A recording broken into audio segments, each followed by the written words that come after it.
I wanted to briefly share some testimonies of God the Father and Jesus Christ out of the Book of Mormon.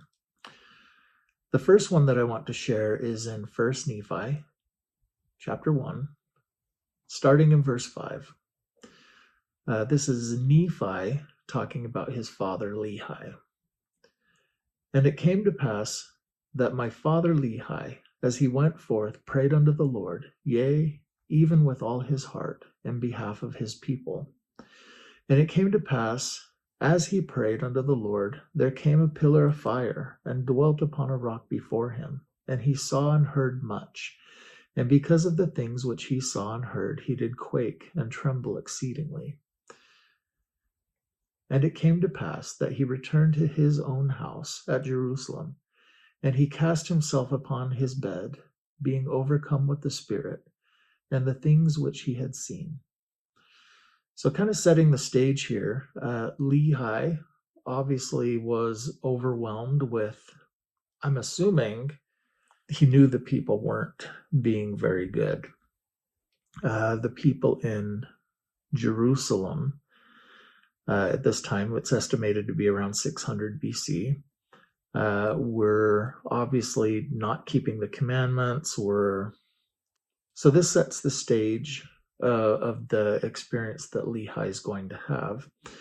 Obviously, there were some things taking place that were overwhelming Lehi that caused him to pray unto the Lord for his people.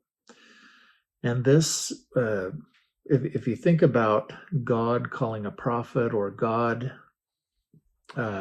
giving somebody revelation, it must have been almost like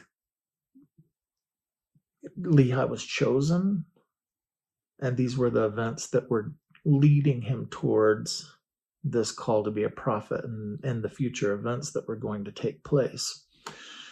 Lehi, being faithful unto the Lord, prayed for his people, and also being faithful and righteous, was able to have this vision where he saw the pillar of fire dwell upon a rock before him, and then obviously had an experience where he saw things that are not related in the scripture here. So jumping ahead, we see that Lehi's cast himself upon his bed, and in verse 8 it continues, and being thus overcome with the Spirit, he was carried away in a vision, even that he saw the heavens open, and he thought he saw God sitting upon his throne, surrounded with numberless concourses of angels in the attitude of singing and praising their God.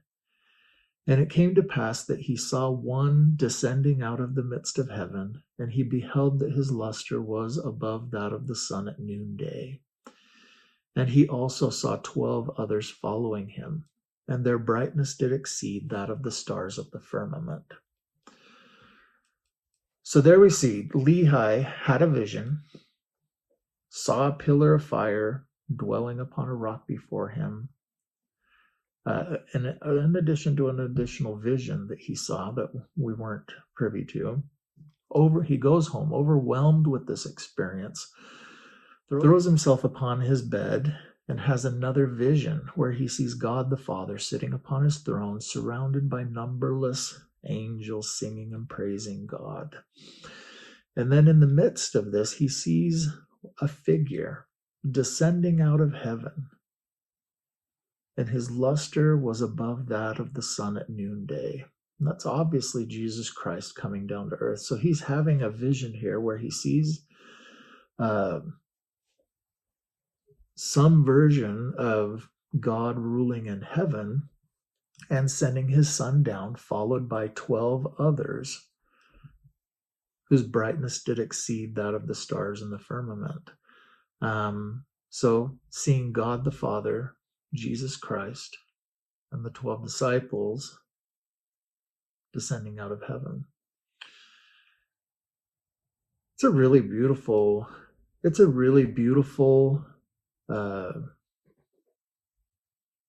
vision that he's able to articulate here.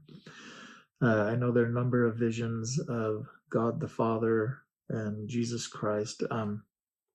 The pillar of fire dwelling upon the rock to me has some similarities to Moses and the pillar of fire which he saw. And that would have, I think, given Lehi some understanding of the magnitude of the experience that he was having. Obviously, seeing God the Father surrounded by angels, praising and worshiping him. But ultimately, the thing that you learn in the Book of Mormon is that Jesus Christ was preached pre-Jesus Christ living upon the earth. And prophets like Lehi knew this and in this case, received a vision of Jesus Christ and his future mission. I think so. That's one of the very beautiful things about the Book of Mormon. It is another testament of Jesus Christ. It testifies of him. It's a witness of him. And when you read it, it reinforces the other witnesses of him, his life and his ministry.